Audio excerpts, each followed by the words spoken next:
준호야, 이 얼굴이 뭐야? 괜찮아요, 엄마. 그냥 훈련하다가 그랬어요. 훈련? 그럼 이 멍은? 이건, 이건 사람 손자국이잖아. 여러분, 만약 여러분의 자식이 이런 모습으로 돌아온다면 어떻게 하시겠습니까? 오늘 들려드릴 이야기는 한 어머니가 아들을 지키기 위해 숨겨왔던 자신의 과거를 꺼내든 순간에 관한 이야기입니다. 지금 어디서 이 이야기를 듣고 계신지 댓글로 편하게 남겨주세요. 저는 윤서연이라고 합니다. 올해로 남편을 떠나보낸 지 벌써 3년째가 되었습니다. 혼자 아들 하나 키우며 살아가는 여러분과 크게 다르지 않은 평범한 중년 여성이었습니다. 그날은 가을이 한창 무르익던 10월의 어느 금요일이었습니다. 아침부터 마음이 들떠 있었습니다. 아들 준호가 입대한 지 2달 만에 처음으로 외박을 나온다는 연락을 받았거든요. 새벽부터 일어나 아들이 좋아하는 갈비찜을 끓이고 냉장고 가득 반찬을 준비했습니다. 손이 얼마나 바쁘게 움직이던지 어느새 점심때가 되어 있더군요. 부대까지는 차로 1시간 반 정도 걸렸습니다. 낡은 SUV를 몰고 고속도로를 달리는 내내 라디오에서는 경쾌한 가요가 흘러나왔습니다. 하지만 저는 음악이 귀에 들어오지 않았습니다. 온통 아들 생각뿐이었으니까요. 훈련소에서 찍은 사진 속 준호는 머리를 짧게 깎고 어색하게 웃고 있었습니다. 그 사진을 핸드폰 배경화면으로 설정해두고 신호 대기할 때마다 몇 번씩 들여다보곤 했습니다. 부대 앞 주차장에 차를 세웠을 때는 오후 2시가 조금 넘은 시각이었습니다. 정문 앞에는 저처럼 자식을 기다리는 부모님들이 여럿 서 계셨습니다. 다들 비슷한 표정이었습니다. 설렘과 걱정이 뒤섞인 그런 얼굴들이었지요. 저는 차에서 내려 편의점에서 산 캔커피를 홀짝이며 정문을 바라봤습니다. 위병소 앞에 선 젊은 병사가 총을 메고 서 있었습니다. 아직은 낯선 풍경이었습니다. 제 아들도 저렇게 근무를 서고 있을까 하는 생각이 들었습니다. 은행나무 잎이 바람에 날려 제 발치에 떨어졌습니다. 노랗게 물든 낙엽을 보니 괜히 마음이 촉촉해졌습니다. 준호가 어렸을 때 함께 공원에서 낙엽을 주우며 놀던 기억이 떠올랐습니다. 그때 준호는 제 손을 꼭 잡고 엄마 나는 커서 엄마를 지킬 거야 라고 말했었습니다. 그 작고 통통했던 손이 이제는 군복을 입고 총을 들게 되었다는 사실이 믿기지 않았습니다. 오후 3시 드디어 정문이 열렸습니다. 군복을 입은 젊은이들이 하나둘 걸어 나왔습니다. 저는 목을 길게 빼고 준호를 찾았습니다. 그리고 마침내 가장 끝에서 천천히 걸어오는 아들을 발견했습니다. 준호야. 저는 반가운 마음에 손을 흔들었습니다. 그런데 이상했습니다. 준호는 제 눈을 제대로 마주치지 못했습니다. 고개를 약간 숙인 채 어깨도 움츠러든 것처럼 보였습니다. 평소 당당하던 준호의 모습과는 너무 달랐습니다. 엄마, 준호가 제 앞에 섰습니다. 그 순간 저는 숨이 멎는 것 같았습니다. 준호의 얼굴에는 크고 작은 멍이 여러 군데 있었습니다. 특히 왼쪽 광대뼈 아래로 시퍼렇게 멍이 들어 있었고 입술 한쪽은 터져서 아물고 있는 상태였습니다. 제 손이 저도 모르게 떨렸습니다. 준호야, 이게 무슨... 엄마 괜찮아요. 그냥 훈련하다가 넘어져서. 준호는 제 눈을 피하며 어색하게 웃었습니다. 하지만 그 웃음이 너무 억지스러웠습니다. 저는 아들의 얼굴을 살펴보았습니다. 멍든 자리를 자세히 보니 그건 넘어져서 생긴 상처가 아니었습니다. 명백히 누군가의 손가락 자국이었습니다. 뺨 한쪽에는 5개의 손가락 모양이 선명하게 찍혀 있었습니다. 넘어져서? 이게 넘어져서 생긴 것처럼 보여? 제 목소리가 떨렸습니다. 준호는 말없이 고개를 돌렸습니다. 엄마, 제발. 그냥 가요. 다른 사람들 다 쳐다봐요. 주변을 둘러보니 정말로 몇몇 사람들이 저희를 보고 있었습니다. 저는 일단 준호의 가방을 들고 주차장으로 향했습니다. 차에 타자마자 저는 다시 준호의 얼굴을 살펴봤습니다. 옷 좀 걷어봐. 엄마, 빨리. 제 목소리에 놀란 준호가 조심스럽게 군복 상의를 걷어 올렸습니다. 그 순간 저는 비명을 참아야 했습니다. 갈비뼈 부분에 시퍼런 멍이 손바닥만 하게 번져 있었습니다. 그것도 한두 군데가 아니었습니다. 이건 훈련 중에 생긴 거 아니지?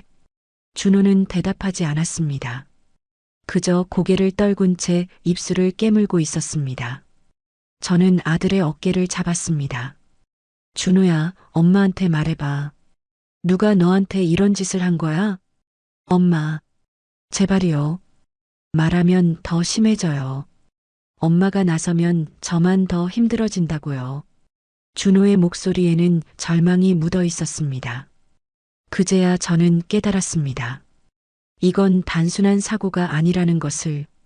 조직적이고 은밀한 폭력이 저희 아들에게 가해지고 있다는 것을 말입니다. 차를 몰고 집으로 가는 내내 저는 아무 말도 하지 못했습니다. 준호도 창밖만 바라보며 침묵을 지켰습니다. 평소라면 신나게 떠들었을 아들이 마치 영혼이 빠진 사람처럼 멍하니 앉아 있었습니다. 집에 도착해서 저는 준호에게 갈비찜을 내왔습니다. 하지만 준호는 몇 숟가락 뜨지 못했습니다. 입이 아파서였습니다. 저는 부드러운 죽을 끓여주었습니다. 준호는 죽을 먹으면서도 계속 주변을 두리번거렸습니다.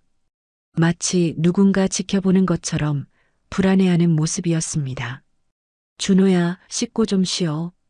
엄마가 약 사올게. 네. 준호가 방으로 들어간 뒤 저는 거실 소파에 주저앉았습니다. 가슴이 미어지는 것 같았습니다. 제가 무엇을 할 수 있을까요? 그저 평범한 주부일 뿐인 제가 군대라는 거대한 조직 안에서 일어나는 일을 어떻게 막을 수 있을까요? 그날 밤 저는 잠을 이루지 못했습니다. 준호의 방문 틈새로 새어나오는 불빛을 보며 저는 수없이 생각했습니다. 어떻게 해야 제 아들을 지킬 수 있을까? 어떻게 해야 이 끔찍한 상황을 끝낼 수 있을까? 다음 날 아침 준호는 일찍 일어나 다시 부대로 돌아가야 한다고 했습니다. 하루 외박이 끝난 것이었습니다. 저는 준호를 부대 앞까지 데려다 주었습니다. 차에서 내리기 전 준호가 제 손을 꼭 잡았습니다. 엄마, 걱정하지 마세요. 저 괜찮아요. 하지만 준호의 눈은 괜찮지 않다고 말하고 있었습니다. 저는 아들을 꼭 안아주었습니다. 준호야, 힘들면 언제든지 엄마한테 전화해. 알았지? 네. 준호가 부대 안으로 들어가는 모습을 보며 저는 가슴이 찢어지는 것 같았습니다. 하지만 저는 아무것도 할 수 없었습니다. 아니, 할 수 없다고 생각했습니다. 집으로 돌아와 저는 준호가 벗어놓은 군복을 세탁하기 위해 모았습니다. 군복 주머니를 확인하던 중 뭔가 딱딱한 물체가 손에 잡혔습니다. 작고 검은 녹음기였습니다. 저는 멍하니 그것을 바라보았습니다. 왜 준호가 녹음기를 가지고 있었을까요? 순간 불길한 예감이 들었습니다. 저는 떨리는 손으로 재생 버튼을 눌렀습니다. 처음에는 아무 소리도 들리지 않았습니다. 그러다 갑자기 고함 소리가 터져 나왔습니다. 이 새끼야, 군대가 장난이야? 둔탁한 소리가 들렸습니다. 뭔가 단단한 것으로 때리는 소리였습니다. 죄송합니다. 죄송합니다.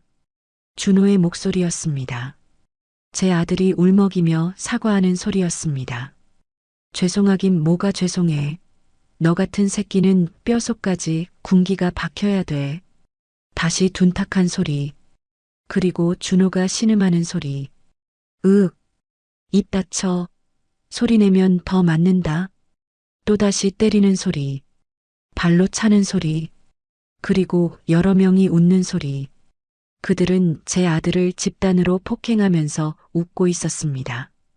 녹음은 약 15분간 계속되었습니다. 그 15분이 제게는 15시간처럼 느껴졌습니다. 저는 녹음기를 쥔 채 그대로 주저앉았습니다. 눈물이 주르륵 흘러내렸습니다. 준호야. 우리 준호야. 저는 녹음을 다시 들었습니다. 그리고 또 들었습니다. 들을 때마다 제 가슴에는 분노가 차올랐습니다. 이건 훈련이 아니었습니다.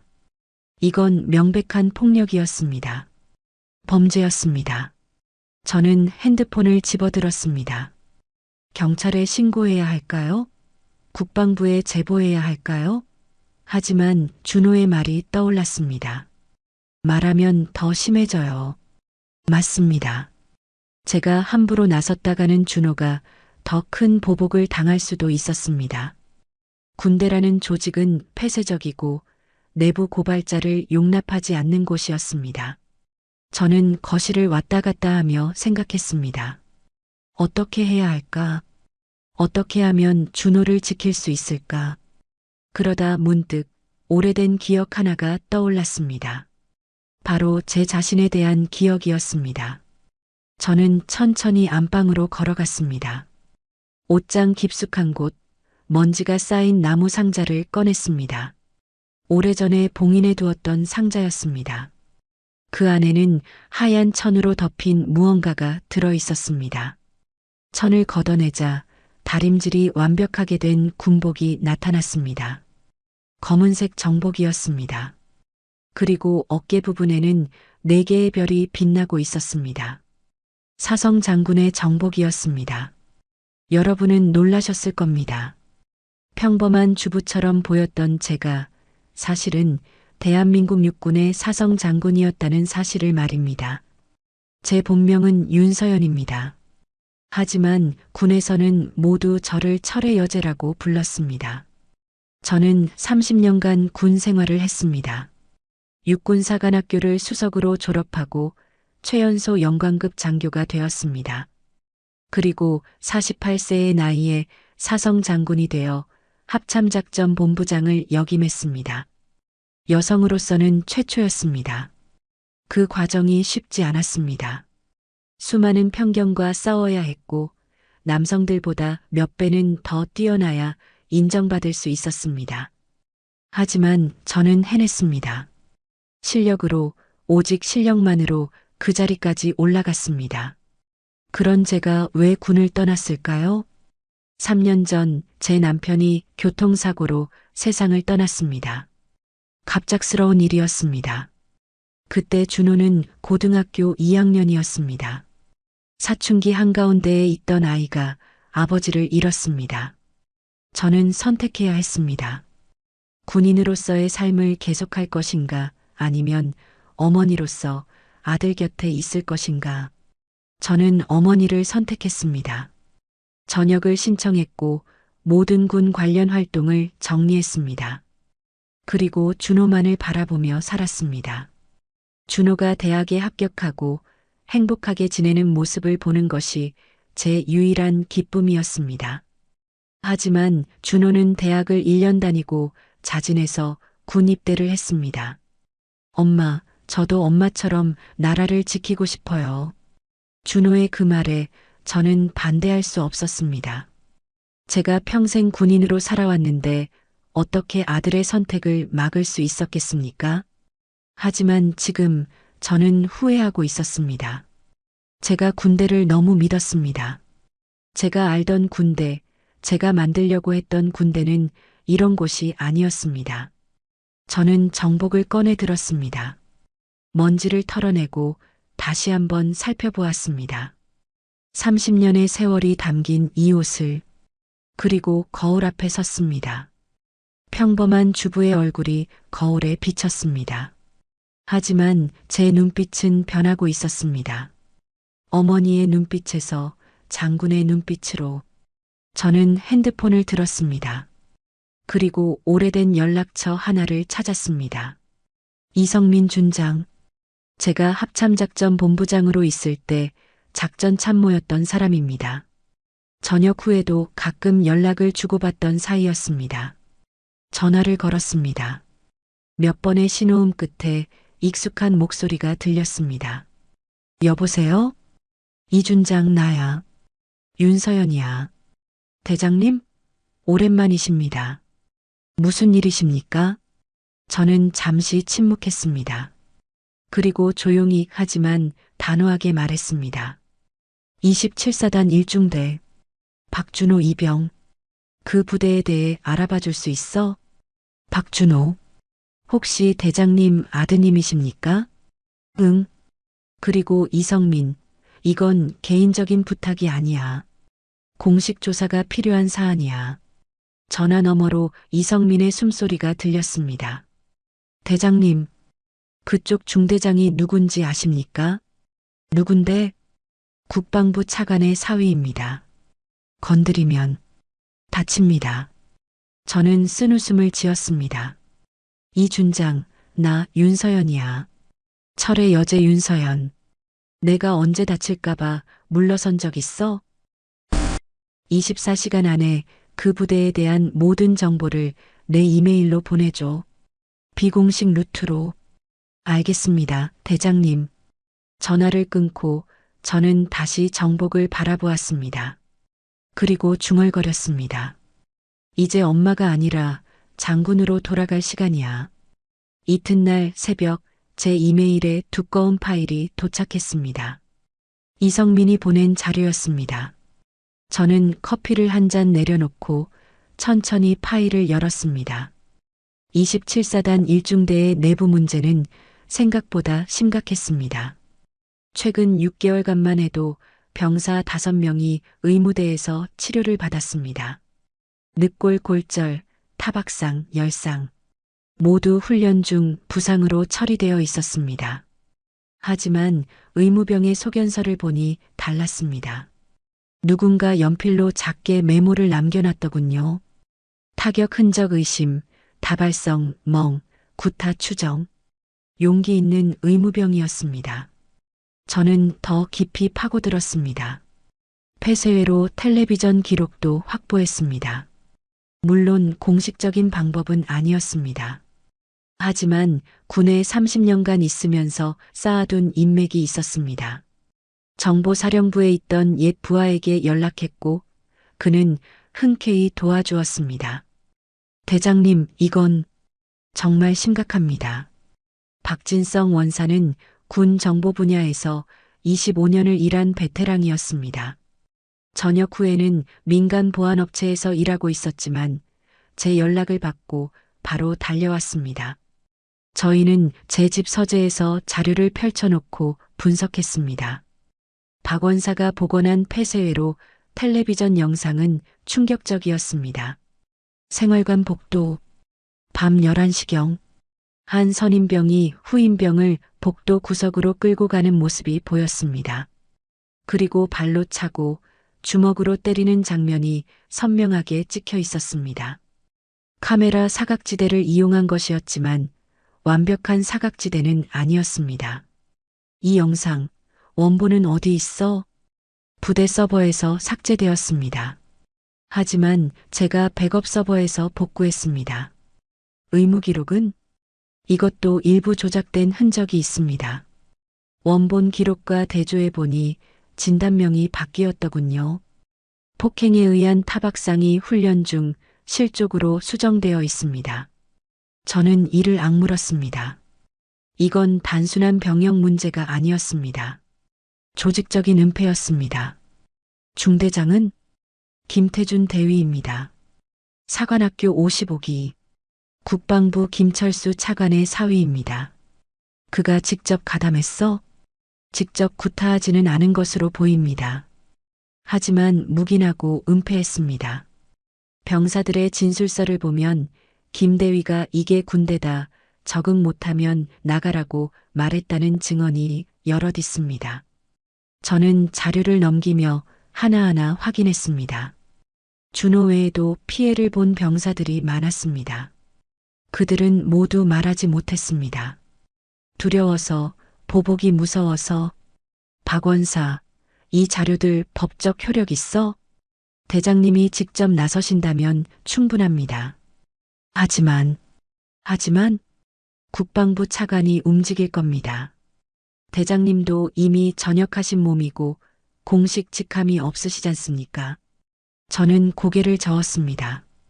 박원사, 나는 별을 내려놓았지만 군인을 그만둔 적은 없어.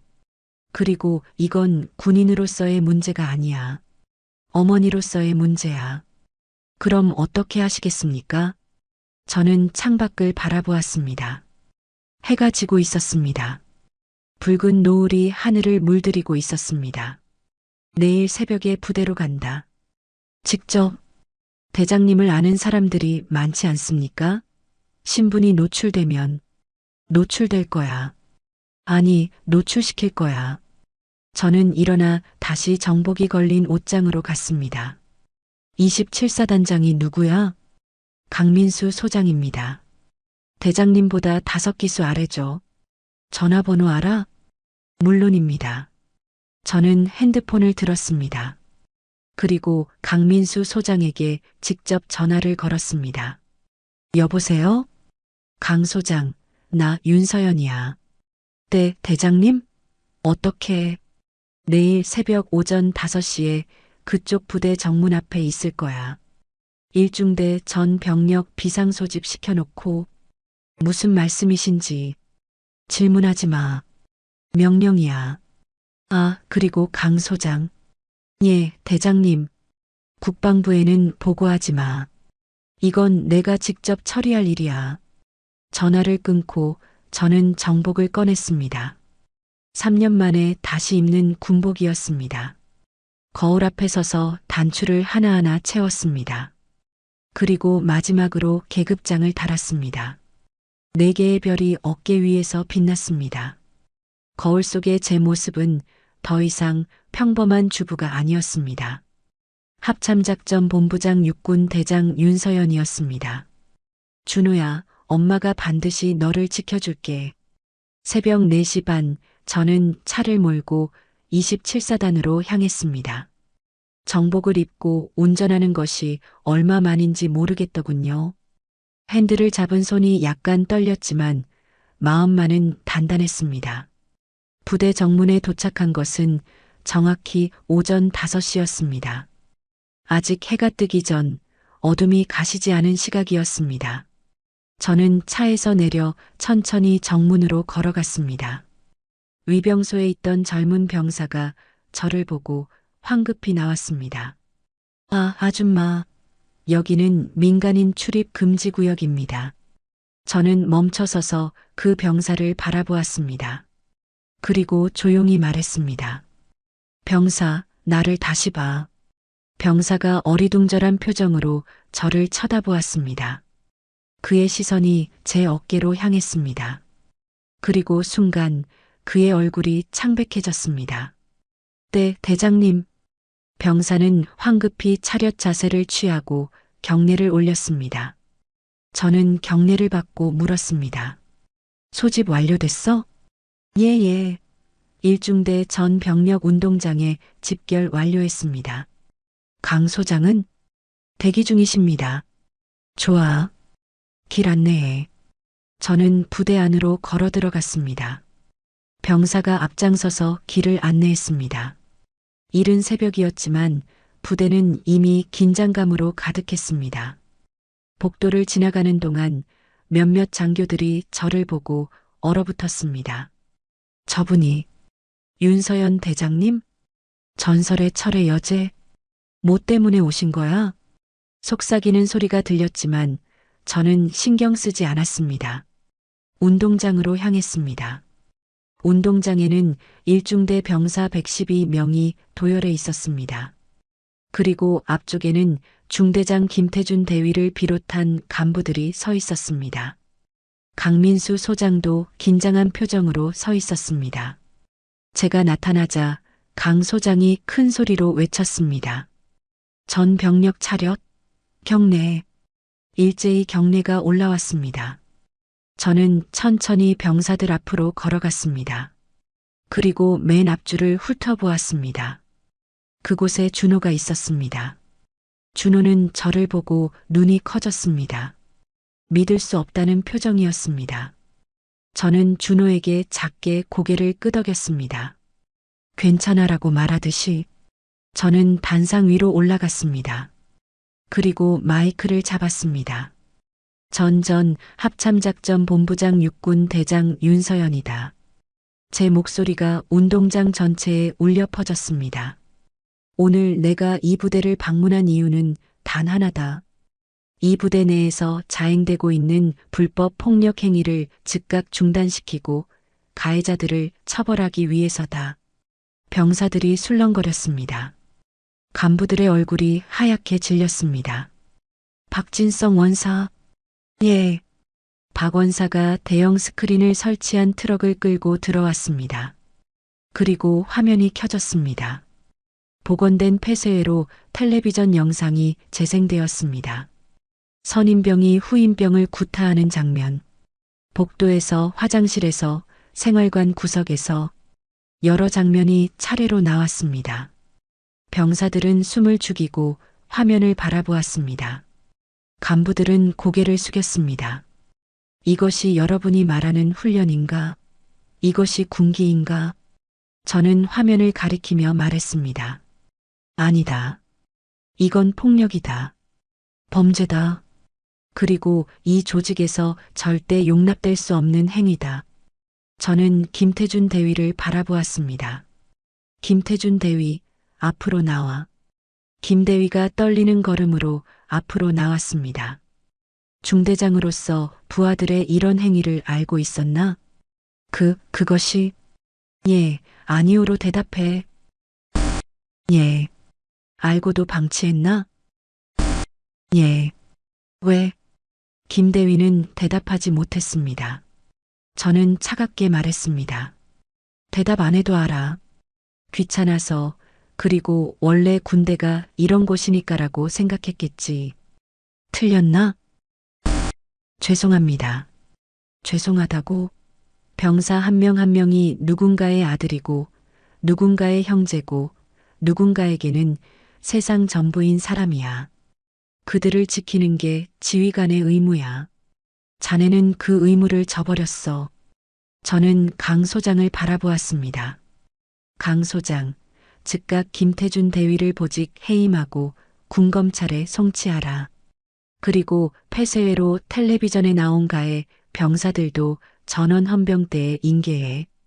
예, 알겠습니다. 그 순간 한 병사가 대열에서 나와 바닥에 무릎을 꿇었습니다. 화면에 나왔던 선임병 중 한 명이었습니다. 대장님, 죄송합니다. 정말 죄송합니다. 그는 울먹이며 말했습니다. 저는 그에게 다가갔습니다. 병사, 고개 들어. 병사가 고개를 들었습니다. 눈물로 범벅이 된 얼굴이었습니다. 너는 왜 후임들을 때렸어? 저도 맞으면서 컸습니다. 그게 군대인 줄 알았습니다. 그래서 똑같이 했다? 예. 저는 한숨을 쉬었습니다. 병사, 폭력의 대물림은 오늘로 끝이다. 너도 피해자였을 수 있어. 하지만 동시에 가해자가 됐어. 그 책임은 져야 해. 예. 알겠습니다. 헌병들이 들어와 가해자들을 데리고 나갔습니다. 김태준 대위도 함께 끌려갔습니다. 운동장은 숙연해졌습니다. 저는 다시 마이크를 잡았습니다. 병사 여러분, 잘 들어. 군대는 폭력의 공간이 아니야. 군대는 나라를 지키는 신성한 공간이야. 여러분 한 명 한 명은 이 나라의 자랑스러운 군인이야. 누구도 여러분을 함부로 대할 수 없어. 저는 준호를 바라보았습니다. 여러분 중 누구든 다시는 이런 일을 당하지 않게 할 거야. 내가 약속해. 사건 이후 일주일이 지났습니다.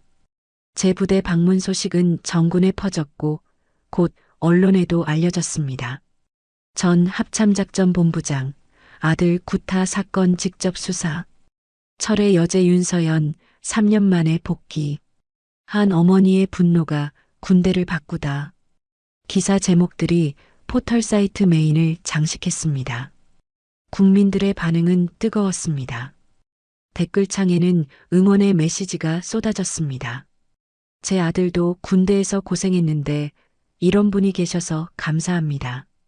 이게 진짜 장군이다. 우리 아들도 곧 입대하는데 이렇게 바뀌면 좋겠어요. 하지만 동시에 반발도 있었습니다. 국방부 일부 인사들은 제가 월권했다고 비난했습니다. 이미 전역한 사람이 현역 부대에 개입했다는 것이었습니다. 그런 와중에 청와대에서 연락이 왔습니다. 대통령이 직접 만나고 싶다는 것이었습니다. 며칠 후 저는 청와대를 방문했습니다. 대통령 집무실에서 대통령을 만났습니다. 윤 장군, 오랜만이요. 각하, 뵙게 되어 영광입니다. 앉으시오. 차 한잔 하시지요. 대통령은 직접 차를 따라주었습니다. 그리고 조용히 말했습니다. 언론에서 난리더군요. 국방부도 발칵 뒤집혔고요. 죄송합니다, 각하. 아니요. 사과할 일이 아니요. 오히려 감사해야 할 일이지. 대통령은 창밖을 바라보았습니다. 장군도 아시다시피 군 내부 폭력 문제는 어제 오늘 일이 아니요. 매년 이런 사건이 터지고 매번 재발 방지를 약속하지만 달라지지 않았소. 예, 잘 알고 있습니다. 이번에는 달라야 하오. 장군이 시작한 이 일을 제대로 마무리하고 싶소. 대통령은 저를 바라보았습니다. 윤서연 장군, 군 인권개혁위원회 위원장직을 맡아주시겠소? 저는 잠시 망설였습니다. 저는 이미 전역했고 평범한 삶으로 돌아가려 했습니다. 하지만 준호의 얼굴이 떠올랐습니다. 그리고 일중대 운동장에 서 있던 112명의 병사들이 떠올랐습니다. 그들 모두 누군가의 아들이었습니다. 각하, 한 가지 조건이 있습니다. 말씀하시오. 실질적인 권한을 주십시오. 형식적인 위원회가 아니라 직접 부대를 조사하고 처벌할 수 있는 권한 말입니다. 그렇게 하겠소. 그리고 피해자들의 신원을 철저히 보호해 주십시오. 보복이 두려워 말하지 못하는 병사들이 많습니다. 당연히 그래야지요. 저는 고개를 숙였습니다. 그렇다면 말씀하신 직책을 맡겠습니다. 대통령은 미소 지었습니다. 감사하오, 장군. 우리 군대를, 아니 우리 아들들을 부탁하오. 위원회는 빠르게 구성되었습니다. 인권 전문가, 법률가, 그리고 전직 군인들로 팀을 꾸렸습니다. 저희는 정군을 대상으로 전수조사를 시작했습니다. 놀라운 사실들이 드러났습니다. 27사단뿐만 아니라 여러 부대에서 비슷한 일들이 일어나고 있었습니다. 신고 창구를 열자 일주일 만에 300건이 넘는 제보가 들어왔습니다. 저희는 하나하나 조사했습니다. 허위 신고는 걸러내고 실제 피해 사례는 철저히 입증했습니다. 그리고 가해자들을 처벌했습니다. 6개월간의 조사 끝에 정군에서 57명의 간부가 보직 해임되었고 123명의 병사가 징계를 받았습니다. 동시에 피해자 682명에게 적절한 치료와 상담이 제공되었습니다. 그리고 새로운 규정이 만들어졌습니다. 병역 내 폭력제로 정책. 어떤 형태의 폭력도 용납하지 않으며 발견 즉시 군검찰 수사를 진행한다는 내용이었습니다. 또한 각 부대마다 인권 상담관이 배치되었습니다. 병사들이 언제든 안전하게 상담받을 수 있는 시스템이었습니다. 변화는 천천히 그러나 확실하게 일어났습니다. 1년이 지났습니다. 가을이 다시 찾아왔습니다. 노랗게 물든 은행잎이 바람에 흩날리는 캠퍼스였습니다. 저는 대학교 정문 앞 벤치에 앉아 있었습니다. 준호가 제대하고 다시 학교로 돌아온 지 한 학기가 지났습니다. 오늘은 준호의 학과 발표가 있는 날이었습니다. 준호가 청한 대로 저는 강의실까지 함께 가기로 했습니다. 엄마, 멀리서 준호가 손을 흔들며 달려왔습니다. 밝은 얼굴이었습니다. 1년 전 그 멍든 얼굴은 온데간데 없었습니다. 준호야, 발표 준비 다 됐어? 응, 완벽해. 근데 엄마, 내가 전공 바꾼 거 말했잖아. 응, 사회복지학과로 바꿨다며? 응, 오늘 그 이유를 발표할 거야. 저희는 함께 강의실로 걸어갔습니다. 준호의 발표 차례가 되었습니다. 준호는 단상에 올라 마이크를 잡았습니다. 저는 군 제대 후 전공을 바꿨습니다. 경영학에서 사회복지학으로요. 그 이유를 오늘 말씀드리고 싶습니다. 준호는 화면을 켰습니다. 거기에는 군복 입은 병사들 사진이 있었습니다. 군대에 있는 동안 저는 많은 것을 경험했습니다. 좋은 것도 나쁜 것도요. 그리고 깨달았습니다. 이 세상에는 도움이 필요한 사람들이 정말 많다는 것을요. 준호는 저를 바라보았습니다. 제 어머니는 장군이셨습니다. 하지만 저에게는 그냥 엄마였습니다. 엄마는 아들을 지키기 위해 다시 군복을 입으셨습니다. 그리고 저뿐만 아니라 수많은 다른 아들들도 지켜주셨습니다. 저는 눈시울이 뜨거워지는 것을 느꼈습니다. 저도 그런 사람이 되고 싶습니다. 아픈 사람을, 힘든 사람을, 도움이 필요한 사람을 지켜주는 사람이요. 그게 제가 찾은 제 길입니다. 강의실에 박수가 터져 나왔습니다. 저도 조용히 박수를 쳤습니다. 발표가 끝나고 준호와 저는 캠퍼스를 걸었습니다. 노을이 지고 있었습니다. 엄마, 고마워. 뭐가? 나를 지켜줘서. 그리고 나에게 진짜 용기가 뭔지 보여줘서. 저는 준호의 어깨를 토닥였습니다. 준호야, 엄마는 그냥 해야 할 일을 했을 뿐이야. 너도 이제 내가 해야 할 일을 찾았잖아. 응, 열심히 할게. 집으로 돌아가는 길, 저는 차 안에서 라디오를 틀었습니다. 뉴스가 나오고 있었습니다. 군 인권개혁위원회의 1년간 활동 결과 병역 내 폭력 사건이 작년 대비 78% 감소한 것으로 나타났습니다. 위원회를 이끌고 있는 윤서연 전 대장은 저는 라디오를 껐습니다. 더 이상 들을 필요가 없었습니다. 집에 도착해서 저는 서재로 갔습니다. 책상 위에는 최근에 받은 편지들이 쌓여 있었습니다. 병사들이 보낸 감사 편지들이었습니다. 덕분에 군 생활이 행복합니다. 제 동생도 내년에 입대하는데 이제는 걱정이 없어요. 장군님, 감사합니다. 저는 편지들을 한 장 한 장 읽었습니다. 그리고 창밖을 바라보았습니다. 밤하늘에 별이 빛나고 있었습니다. 4개의 별, 제가 한때 달았던 그 별들처럼. 저는 중얼거렸습니다. 별은 떨어졌지만 빛은 남았구나. 그리고 미소 지었습니다. 제 아들이 무사히 웃고 있고 수많은 다른 아들들도 안전하게 복무하고 있습니다. 그것만으로 충분했습니다. 어머니로서, 그리고 한때 군인이었던 사람으로서 제가 할 수 있는 일을 했습니다. 이제 새로운 세대가 더 나은 군대를, 더 나은 세상을 만들어갈 것입니다. 저는 조용히 서재 불을 끄고 거실로 나왔습니다. 준호가 소파에서 책을 읽고 있었습니다. 준호야, 저녁 뭐 먹을래? 엄마가 해주는 거면 다 좋아. 그럼 된장찌개 끓여줄까? 좋지. 저는 부엌으로 가서 앞치마를 두르고 냄비를 꺼냈습니다. 된장을 푸고 야채를 썰고 물을 부었습니다. 평범한 저녁 준비였습니다. 하지만 이 평범함이, 이 평온함이 얼마나 소중한지 이제는 압니다. 지난 1년은 폭풍 같았습니다. 하지만 폭풍이 지나간 자리에는 더 단단한 것들이 남았습니다.